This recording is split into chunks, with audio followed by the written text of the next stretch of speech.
And ironically enough, throw the 1% aside.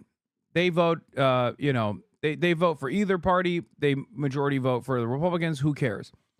But when you look at the actual base of support for the Republican Party, that comes from rural areas. And those people are the ones that are getting over the most.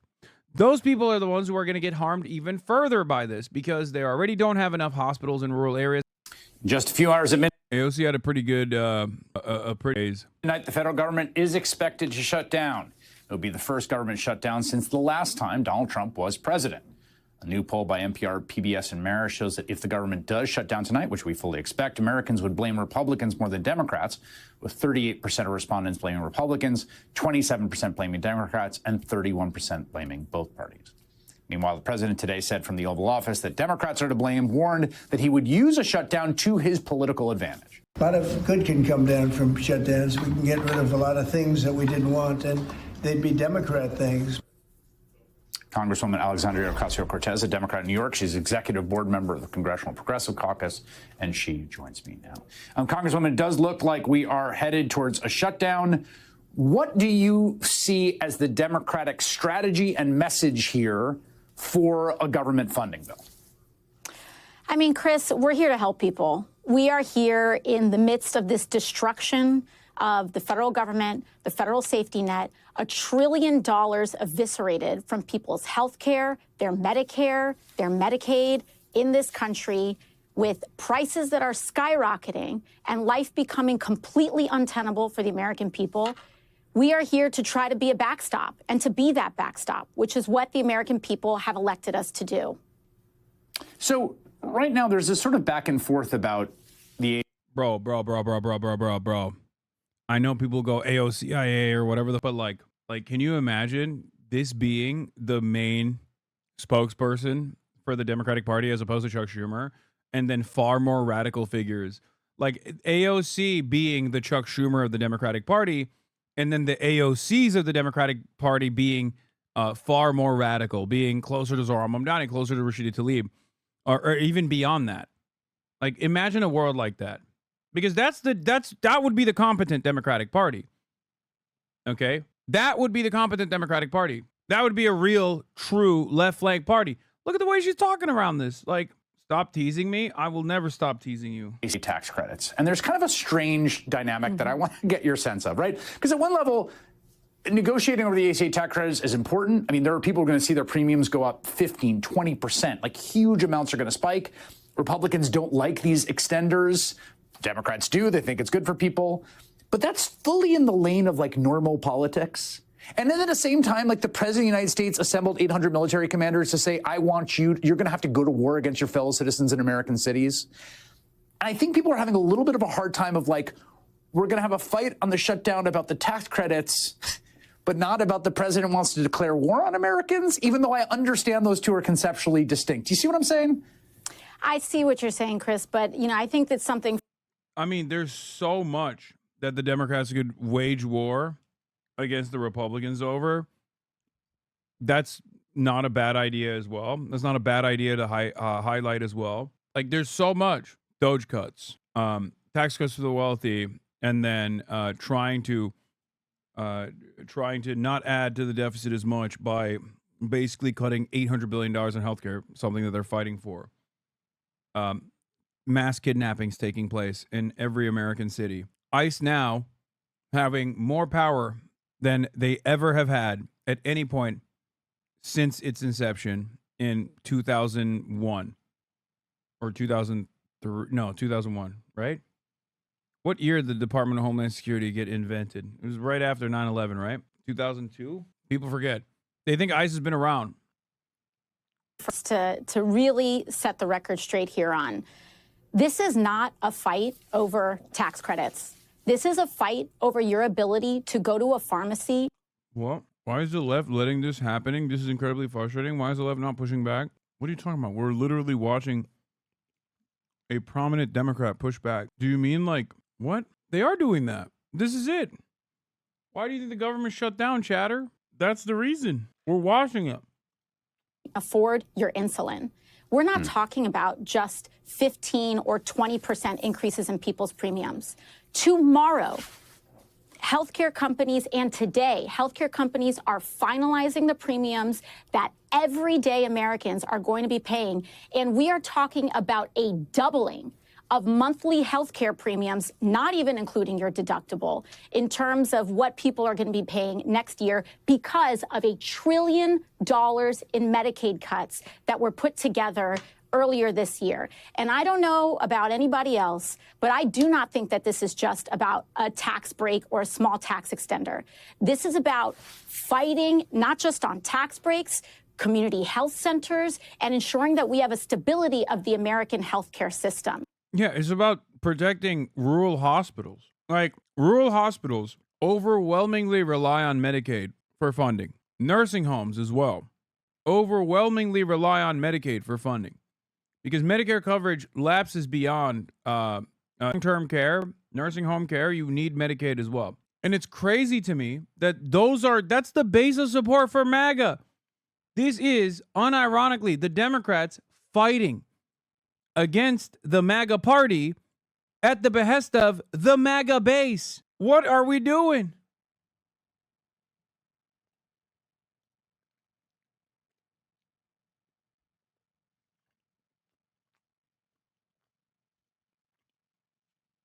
That's what's so crazy about it. I don't know anyone who acts like you. What? Cares about the future of this country, no matter how much it seems like everyday citizens don't.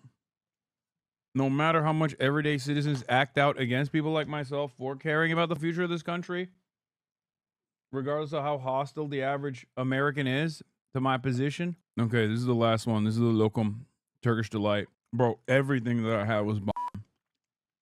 Except for the hummus. The hummus was ass.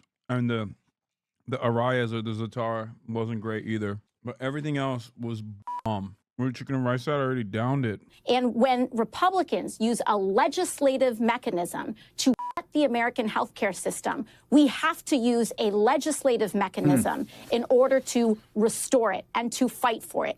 Because at the end of the day, you know, people may talk about tax credits this and tax credits that. What they do understand is when you have insulin and you can't afford it. What they do understand is when your kid has chemotherapy or your spouse gets diagnosed with cancer and you go into a hospital and it doesn't get covered. And you have to choose life and death, what this is about. Now, that does not mean that we ignore the abhorrent violation of law and norms and what is happening with our U.S. cities, but we have a broad spectrum of ways and places that we can fight, including our governors, our attorney generals, and our state and municipal leaders, as you just saw. So I just want to make sure I understand this just from your perspective here. So, and I think this is generally the view of congressional leadership as well. You can correct me if I'm wrong. If there was bipartisan compromise, right? If everyone came together, the leaders of the parties, the president, and said, yes, these 5 things, we're going to make sure that these premium supports keep going. We're going to fund community health centers, whatever the sort of asks on appropriation around people's affordable health care. If those were met, Democrats would be a yes. Like, that is the box that this is happening in, as opposed to we can't fund a Department of Justice that prosecutes political enemies or whatever else might be out there.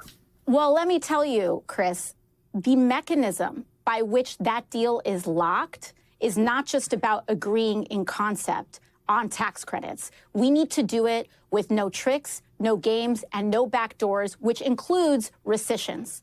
And when we talk about rescissions, that is the mechanism that the federal government is using to and destroy rule of law across the board. So we are fighting to ensure here is protected. Like I said, saying the MAGA base is going to be the ones most impacted by defunding healthcare is a bit disingenuous. No, a lot of the wealthy individuals in this country are MAGA because they voted for their capital. Saying this as the son of a retired self-made multimillionaire that is also the son of an immigrant, irony?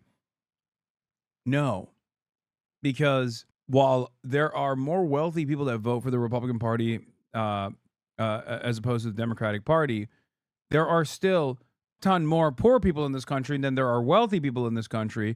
And that means that the overwhelming majority of the base of support for both parties is always going to be poor people. And if you're living in a red state, you already have a lot of services that have been crippled by austerity. So you're already in a shittier position overall. If you live in a red state, if you live in a rural area, for example, especially important, rural areas already have a crisis with keeping their hospitals open. If you live in a rural area, you are far more likely to vote Republican. Okay?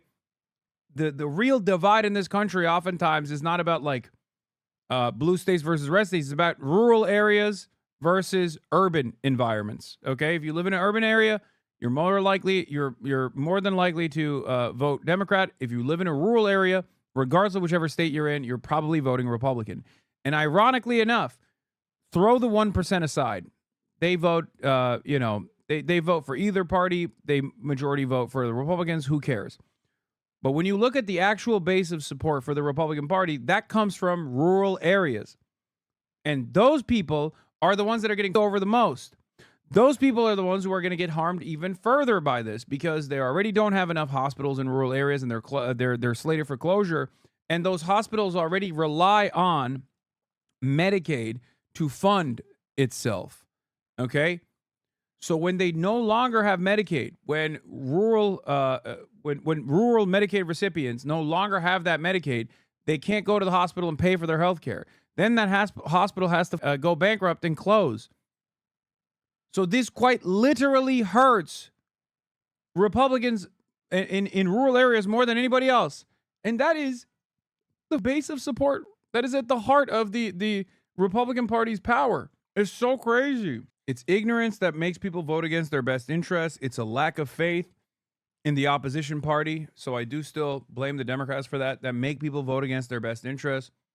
It's racism that makes people vote against their best interests. There are a million different reasons. But right now, the Democrats, as it stands, are the only game in town that is actively trying to defend the MAGA base of support from the MAGA party. It doesn't matter. It doesn't matter what people's opinions are. It doesn't matter what people's politics are. That is the reality.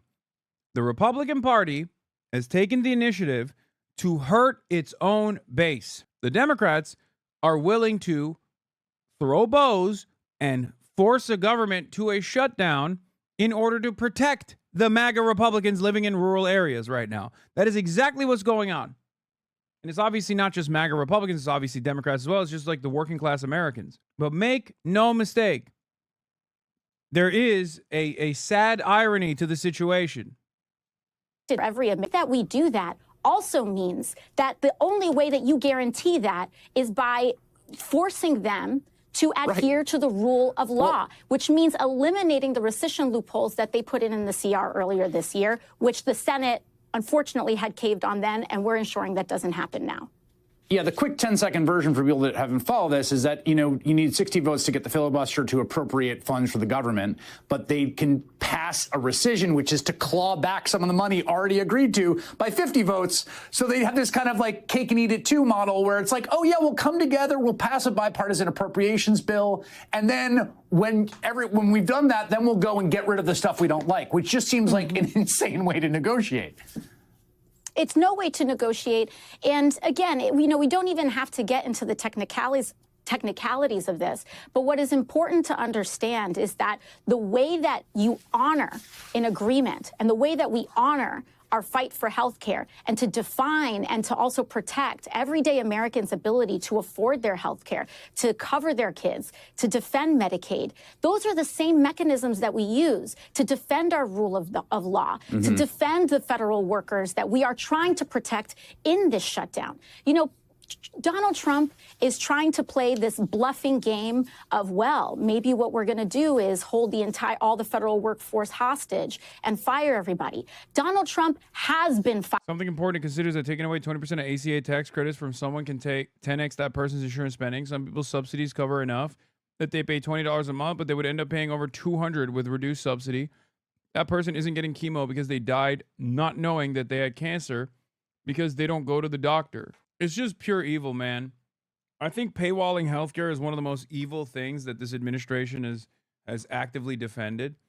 And it's incredible to me that so many more Americans are not always mad about this shit. Firing everybody. We saw this with DOJ. We've seen this at the State Department. We've seen this at the Department of Justice. They are firing everybody. They are completely eliminating the federal workforce. And in order for us to stop this madness, we have to put a stop to it, and we have to stop enabling their abuse of power, including their use of rescissions. And when we're fighting on their health care, it forces them to act in ways in accordance with the law in other ways, too.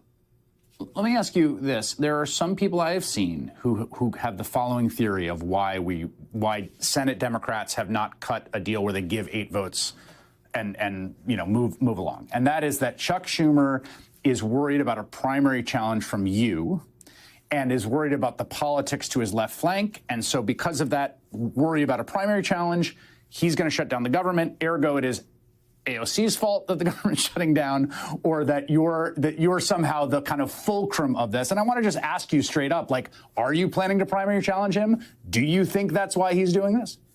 This is... By the way, that is true. Like, I hate to admit that the Republicans are right on that a little bit.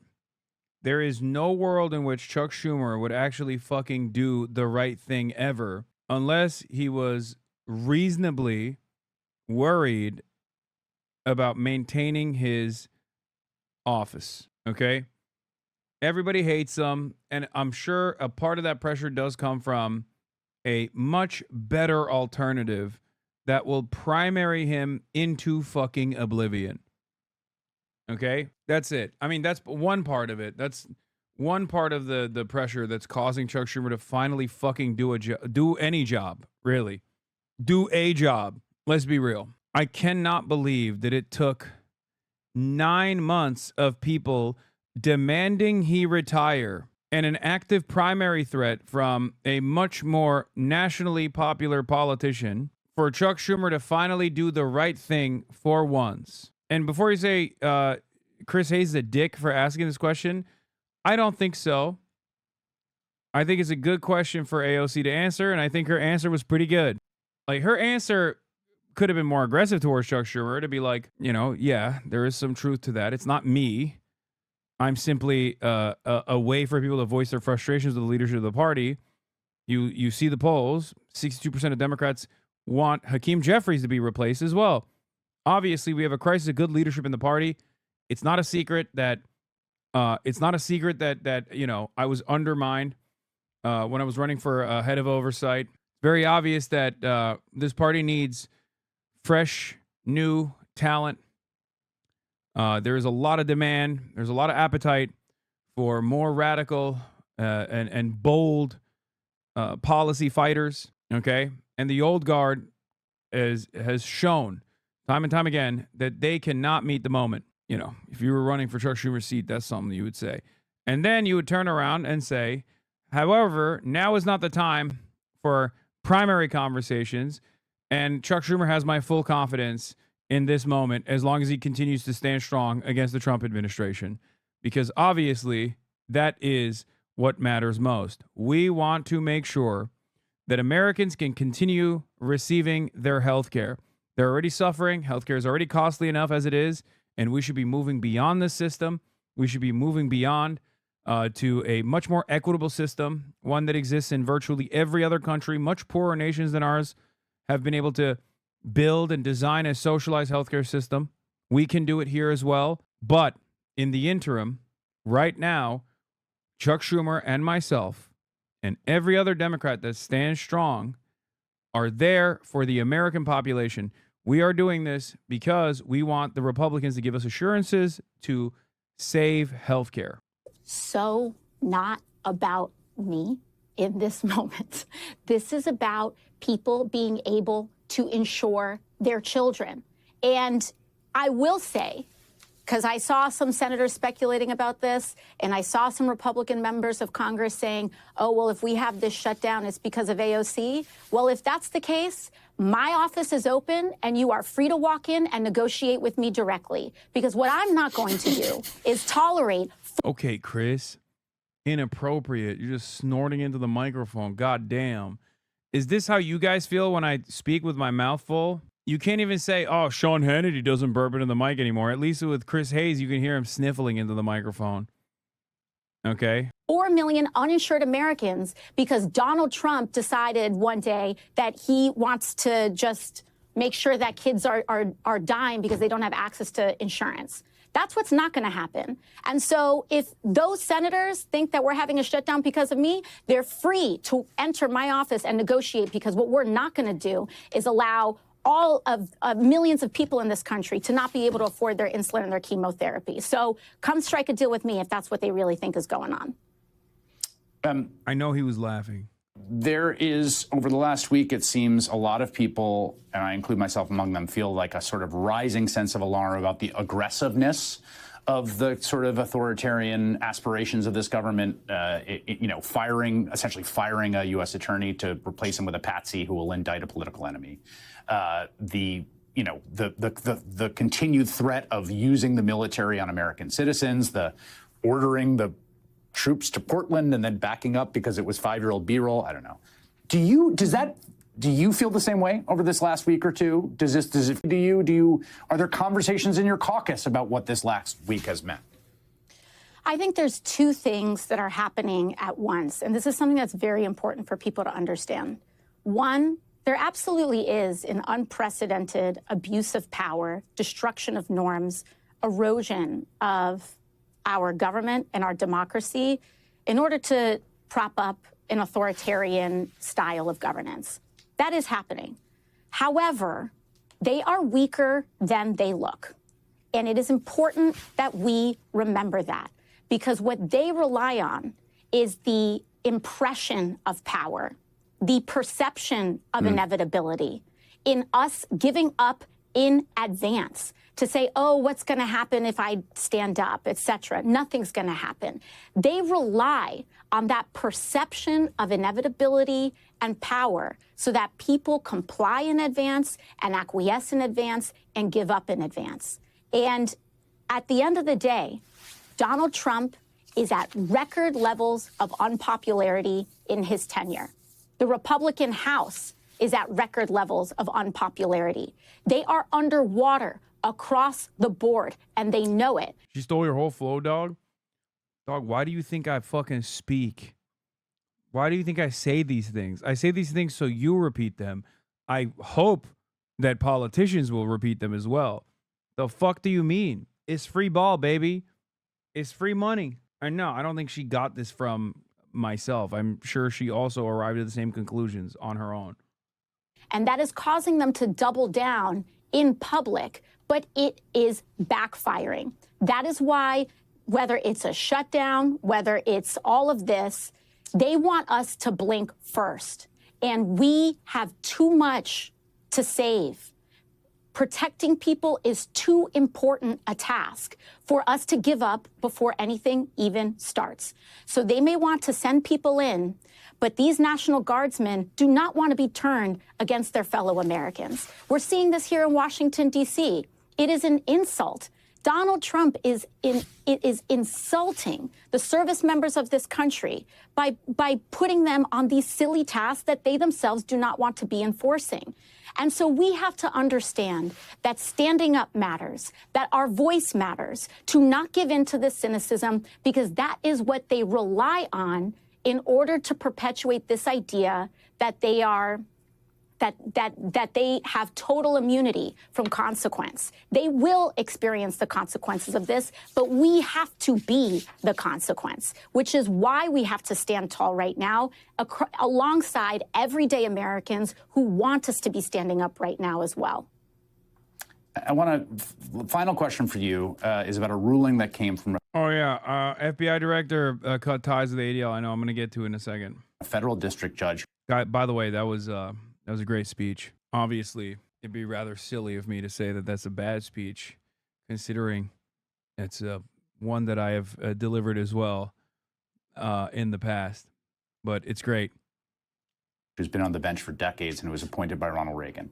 It's in the case of Ramesa Oztark and a few other individuals whose alleged that their free speech, First Amendment rights as protected by the Constitution, were violated by ICE grabbing them because of things they said or wrote. And one of the things he gets to is the masking of ICE agents, which is something that we've seen in New York City, here in Chicago, and around. He says the court has listened carefully to the reason given by Ozturk's captors for masking up. It rejects this testimony as disingenuous, squalid, and dishonorable. ICE goes mass for a single reason: to terrorize Americans into quiescence. It's a federal judge appointed by Reagan. In all our history, we've never tolerated an armed mass secret police. Carrying on in this fashion, ICE brings indelible obloquy to this administration and everyone who works. Bro, I can't believe I'm saying this, but how the fuck does a Reagan-era federal judge have a better grip on the situation than literally like 85% of the Democratic Party? Like, there are a handful of Democrats that have so eloquently presented what Donald Trump is doing in his attacks against the First Amendment with immigrant apprehensions as a mechanism of immigration enforcement. Actually, I'd go so far as to say that there's like 3 maximum. I wouldn't even say AOC has actually gone this aggressively on this issue.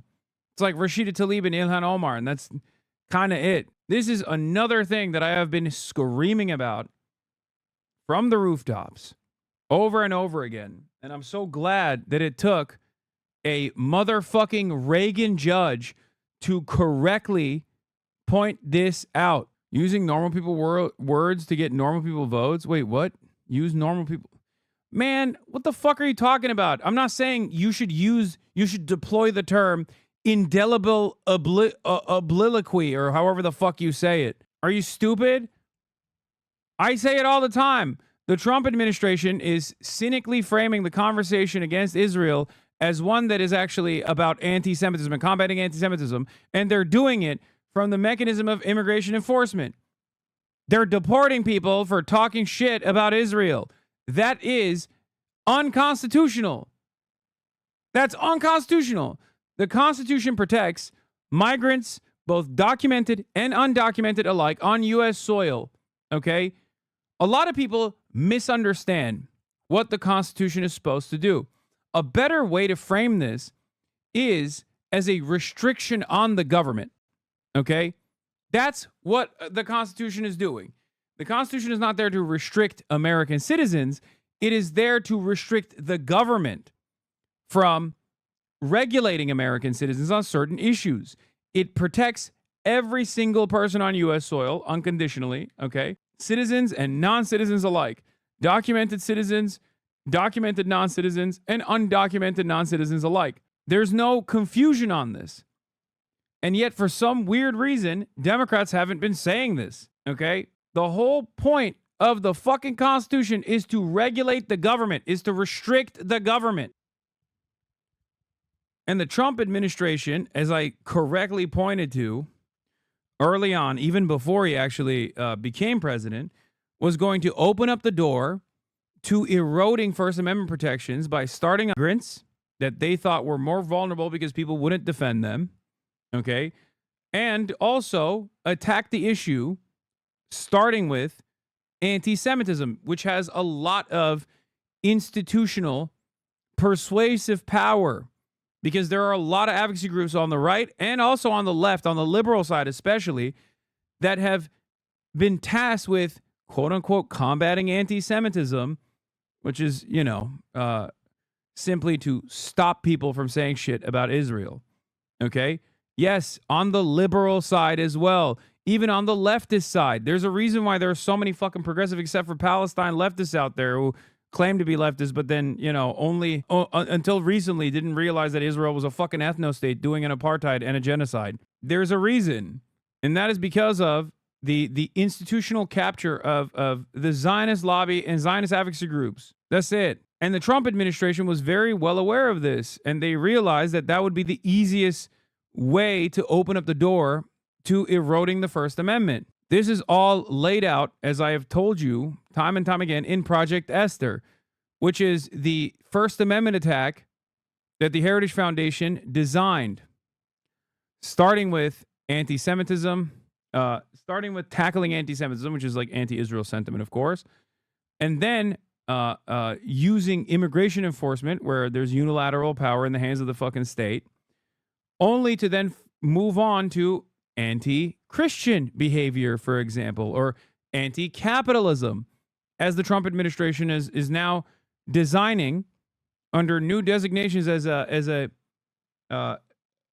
violent rhetoric. Okay, anti-American, anti-capitalist, anti-Christian rhetoric is now considered violent rhetoric. Where the fuck do you think that goes? Is it at all bracing to read a Reagan-appointed federal district judge write something like that in finding that Ramesa Ozturk's and others' rights were violated? Of course. I mean, once, as you said, for a Reagan-appointed judge to be out and out talking about secret police in the United States of America in the year 2025 tells us everything about what's going on.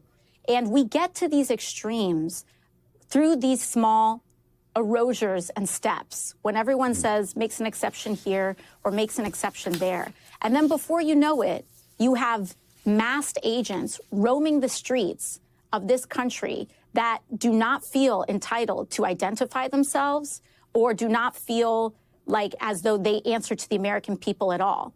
That is dangerous. And it is not without saying, it does not go without saying that the people that they went after first are some of the most vulnerable activists in the United States, which is to say pro-Palestinian organizers and young people, especially those who are on green cards or on visas. Yeah. And the idea that we would allow our freedom of speech to be violated and create exceptions to that for people who are advocating for the lives of Palestinians, it erodes at the very core of American identity, too, because this is a land of the free, but only as long as we defend it and make it so. And so we have a responsibility to ensure that these individuals are protected, including Mahmoud Khalil, who the Trump administration is currently trying to move to deport. Yes, in fact, trying very, very hard as we speak. Congresswoman Alexandria Ocasio-Cortez, thank you for your time tonight. I appreciate it. Of course. Thank you very much.